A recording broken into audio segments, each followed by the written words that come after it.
শুক্রবার রাজধানীর ভগৎ সিং যুব আবাসে ত্রিপুরা প্রাকৃতিক গ্যাস মজদুর সংঘের পক্ষ থেকে আয়োজিত রক্তদান শিবিরে উদ্বোধন করলেন মন্ত্রী টিঙ্কু রায়। তিনি বক্তব্য রেখে বলেন, ত্রিপুরায় জুট মিল নিয়ে শ্রমিকদের আন্দোলন যখন শুরু হয়েছিল তখন লক্ষ্য করা যায় শুধুমাত্র শ্রমিক স্বার্থ নিয়ে দাবি তুলতে। রাজ্যে কিভাবে পাট চাষ বাড়ানো যায় তা নিয়ে শ্রমিকরা কখনো আন্দোলন করেনি। শ্রমিকরা যদি পাট চাষিদের অগ্রিম টাকা দিয়ে সহযোগিতা করার জন্য সরকারের উদ্দেশ্যে দাবি তুলত, তাহলে জুট মিল আজও ত্রিপুরায় থাকত। কারণ তৎকালীন সময়ে ত্রিপুরায় পাট আনা হতো পশ্চিমবঙ্গ থেকে, তারপর পাট দিয়ে ব্যাগ তৈরি করে আবার রাজ্যের বাইরে পাঠাতে হতো। এতে করে সরকারের অনেক টাকা ব্যয় হতো।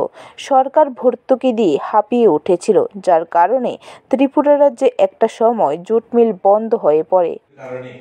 অনেকগুলো জায়গাতে আমাদের দক্ষিণ জেলা এবং আমাদের সিপাহী জেলা সহ কিছু অঞ্চলে সেভাবে দুর্গাপুজো যেভাবে আমরা মানাই সেটা মানাতে অসুবিধা হবে, কারণ সেখানে অর্থনৈতিক অবস্থানের পাশাপাশি সেখানে ক্লাব, বিভিন্ন বিল্ডিং যেগুলো ভেঙে পড়েছে, তো সেখানে সেভাবে তারা আনন্দ করতে পারবে না। তারপরেও আমরা মায়ের কাছে প্রার্থনা করব আমাদের দিনগুলো যেন ভালো কাটে।